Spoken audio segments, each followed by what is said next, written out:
The first thing they heard was not the explosion, it was the sound before it, a deep, distant crack that did not belong to the ocean. It rolled across the water like thunder, but sharper, heavier, unnatural. For a brief second, everything seemed still. The sea, the sky, the men standing on the deck of the Japanese destroyer, frozen. And then, far beyond the horizon, a column of water rose into the air, towering like a sudden storm. If you want more content like this, subscribe now and comment below. One officer tightened his grip on the railing and whispered under his breath, "What kind of gun is that?" No one answered, because no one had ever seen anything like it before. It was early morning in the Pacific, sometime in late 1944. The light was soft, almost peaceful. But the war had reached a point where peace did not exist anymore. The Imperial Japanese Navy had already faced American carriers, submarines, and aircraft. They had seen bombs, torpedoes, and machine guns. But this was different. This was something that felt bigger than anything they had prepared for. And far out there, hidden behind the curve of the ocean, was the source of that terrifying power, the USS Iowa. The USS Iowa was not just a battleship, she was a moving fortress. Commissioned on February 22, 1943, she was the lead ship of the Iowa-class battleships, designed for speed, power, and long-range combat. At 887 feet long, she cut through the ocean with purpose. Her crew, over 2,700 men, lived and worked inside a machine built for one thing: war. And at the heart of that machine were 9 massive 16-inch guns. Each of those guns was almost 70 feet long. Each one could fire a shell that weighed around 2,700 pounds. To put that into perspective, that is heavier than a small car, and when fired, that shell could travel over 20 miles. You could be standing miles away, thinking you were safe, and still be within range. That was the fear the Japanese sailors were beginning to understand. Back on that destroyer, the officers tried to calculate distance. They checked maps. They scanned the horizon with binoculars. But they could not see the enemy, only the results. Another crack echoed across the water. Another shell screamed through the sky, invisible to the eye but impossible to ignore. Then another towering splash, closer this time. The realization hit them slowly but heavily. They were being targeted from beyond visual range. This was something new. Traditional naval battles had been fought within sight. Ships maneuvered, closed distance, exchanged fire. But now, the Americans were striking from far away, unseen. It was not just about firepower anymore. It was about reach. On board the USS Iowa, things looked very different. Inside the gun turret, men worked in tight spaces, surrounded by steel and machinery. The air smelled of oil, metal, and sweat. Orders were short, clear, and repeated. Every movement had to be perfect, because handling a 16-inch gun was not simple. It required coordination, timing, and discipline. A shell was lifted, slowly and carefully, into position. Powder bags followed. The breech was sealed. And then came the order: fire. When the gun fired, the entire ship felt it. A massive shock ran through the steel structure. Flames burst from the barrel, followed by thick smoke. The recoil pushed the gun backward with incredible force. Even miles away, that sound carried across the ocean like a warning. For the crew of the Iowa, this was routine. They had trained for it. They trusted their ship, their weapons, and each other. But they also knew the power they controlled. They knew that every shot could change the course of a battle. The Japanese Navy had powerful ships, too. The Yamato, for example, carried even larger guns, 18.1-inch monsters. But size alone was not enough. The Iowa-class ships combined firepower with speed. They could move at over 33 knots, faster than most battleships. This meant they could choose when to engage, when to retreat, and how to position themselves. As the shells continued to land closer, panic began to spread on the Japanese destroyer. The captain gave orders to change course, to increase speed, to zigzag in an attempt to avoid incoming fire. But it was difficult. You cannot dodge something you cannot see. Another shell landed even closer. The water crashed onto the deck, soaking men and equipment.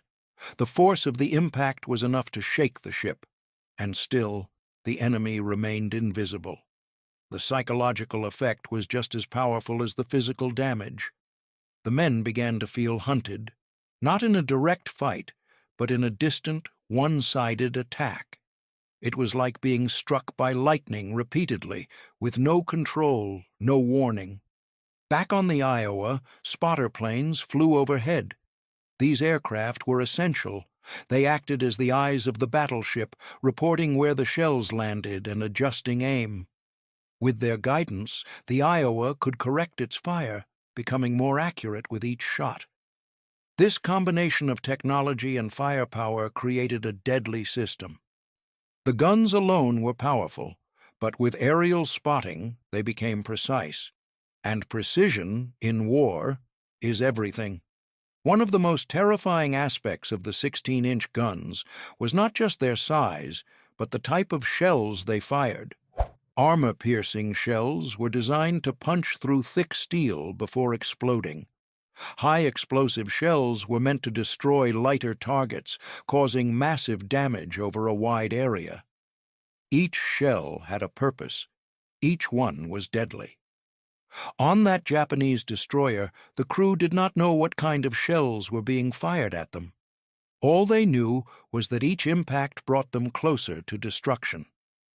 The captain's voice, once calm and steady, now carried urgency. Orders came faster, movements became rushed. And then it happened. A shell landed close enough to cause serious damage. The explosion sent shockwaves through the hull. Equipment was torn loose. Men were thrown off their feet. Smoke began to rise. Alarms sounded. The ship was still afloat, but it was wounded. For a moment, everything was chaos. Sailors rushed to control damage, to put out fires, to check for injuries. The calm discipline of naval life gave way to survival. The captain knew they could not stay in this position. He ordered a full retreat, pushing the engines to their limit. The ship turned, trying to escape the unseen enemy.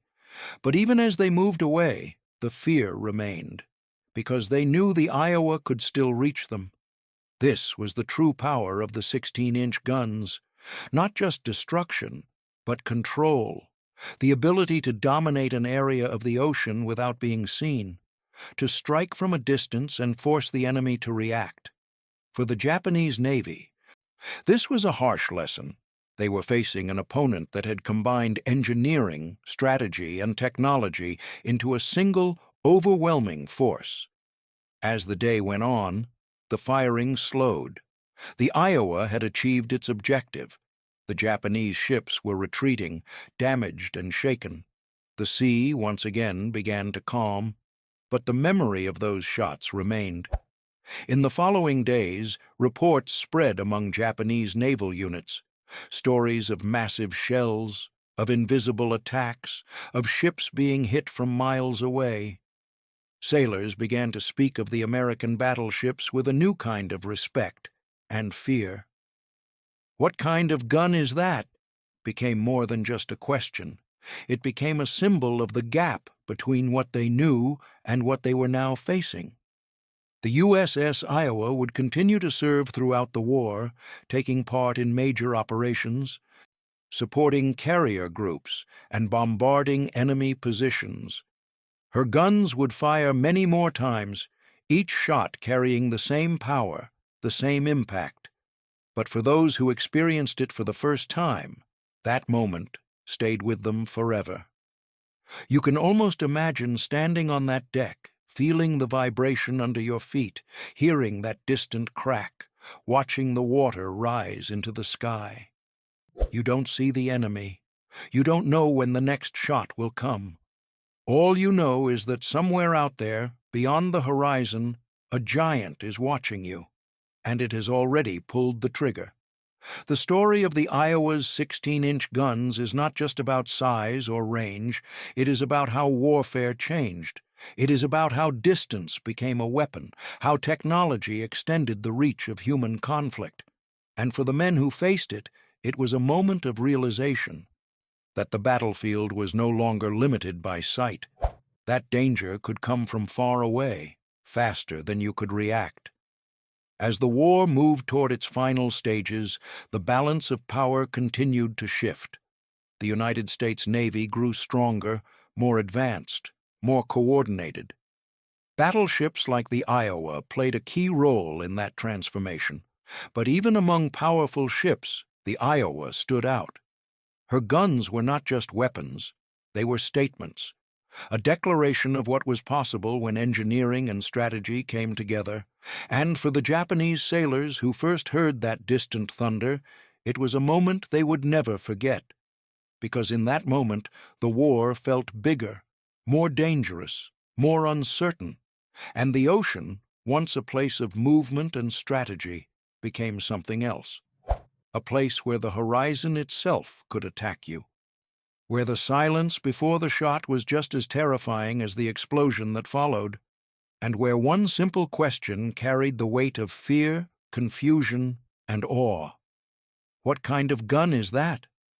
But the story does not end there, because what those sailors experienced in that moment was only a glimpse of something even larger. The power of the USS Iowa was not just in a single engagement. It was part of a system that had been carefully built, tested, and perfected over time. Inside the plotting rooms deep within the Iowa, far below the deck, officers and technicians worked in dim light, surrounded by maps, dials, and early analog computers. These were not simple tools. They were advanced fire control systems for their time. The Mark 38 gunfire control system, combined with radar, allowed the ship to calculate distance, speed, wind, and even the curvature of the Earth. This meant the Iowa did not need to see its target with the human eye. It could see through data. By late 1944, radar had become a decisive advantage. While Japanese ships still relied heavily on visual spotting, American battleships like Iowa could track targets in darkness, in fog, even through heavy weather. This changed everything. Battles could now begin before one side even knew the other was there. You can almost picture the moment. A Japanese crew scanning the empty horizon, believing they are alone, while somewhere far away, a radar screen lights up with their exact position. Numbers are calculated, guns are aligned, and then, without warning, the first shell is already on its way. This is why the question, "What kind of gun is that?"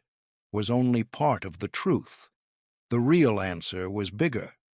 It was not just the gun, it was the system behind it. The Iowa's main guns were mounted in 3 turrets, each holding 3 barrels. Turret 1 and 2 sat forward, while Turret 3 stood at the rear. Each turret weighed more than 1,700 tons. Inside each one, dozens of men operated in layers.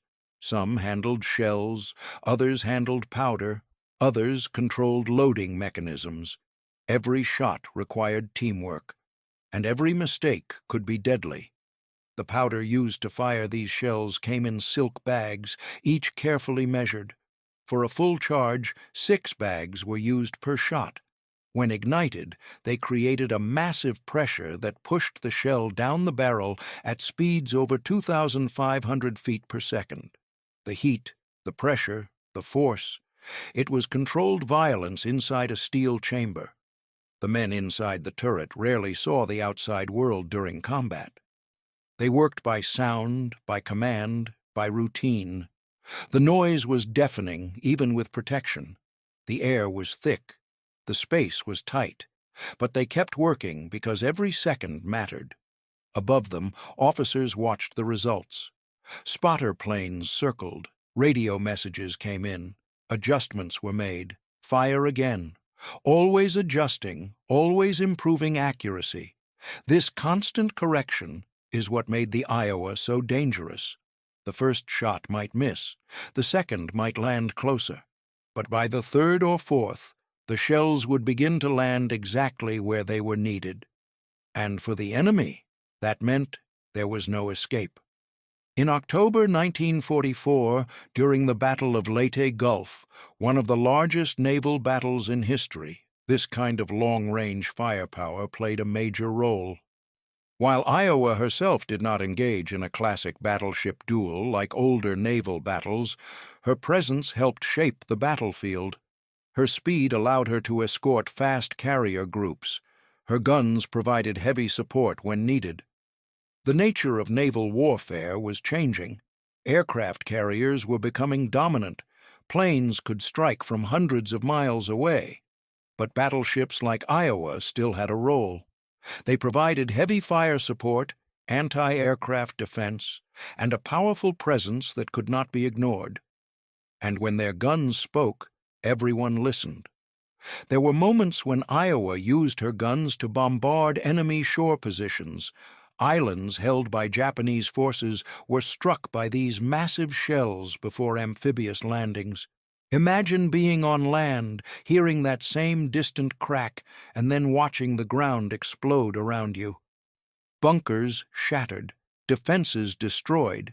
The psychological impact was just as strong as at sea. For American troops landing on those beaches, the sound of Iowa's guns was reassurance. It meant support. It meant the enemy ahead had already been weakened. But for those on the receiving end, it was terror. You can almost feel the ground shake under your feet. You don't know where the next shell will land. You can't fight back against something you cannot reach. You can only wait. And that waiting was the hardest part. The Japanese Navy, by this stage of the war, was struggling. Fuel shortages, loss of experienced pilots, and constant pressure from American forces had weakened their ability to respond. Ships that once dominated the Pacific were now being hunted. Even powerful ships like Yamato, with her massive guns, could not change the outcome. Because war was no longer just about size or strength. It was about coordination, technology, and control of the air and sea. The Iowa represented that shift. She was fast enough to keep up with carriers, strong enough to face enemy ships, advanced enough to fight in any condition, and her guns were the voice of that power. There is something almost unbelievable about the scale of those guns. Each barrel had to be replaced after a certain number of shots because of wear. Each firing created stress that slowly damaged the metal. Maintenance was constant. Nothing about operating a ship like Iowa was easy, and yet it worked. It worked because of discipline, because of training, because thousands of men trusted the system and each other. Back on that Japanese destroyer, long after they escaped, the crew would talk about that day, about the unseen enemy, about the shells that came from nowhere, about the feeling of being powerless. Some would remember the sound most clearly, that deep crack that came before everything else. Others would remember the sight, the towering columns of water rising from the sea. And some would remember the question that no one could answer in that moment. But over time, they learned. They learned about the American battleships, about their range, about their radar, about their ability to strike without warning. And with that knowledge came a new kind of fear. Not the fear of facing an enemy directly, but the fear of being targeted from a distance, without even seeing who was attacking you. That fear changed behavior. It forced ships to move differently, to think differently, to understand that the battlefield had expanded beyond what the eye could see. As the war continued into 1945, the United States pushed closer to Japan. Battleships like Iowa remained part of that advance. They bombarded coastal defenses, supported operations, and stood as a symbol of overwhelming force. By then, the outcome of the war was becoming clear, but for those still fighting, every day was still dangerous. And every time those guns fired, they reminded everyone of what modern war had become.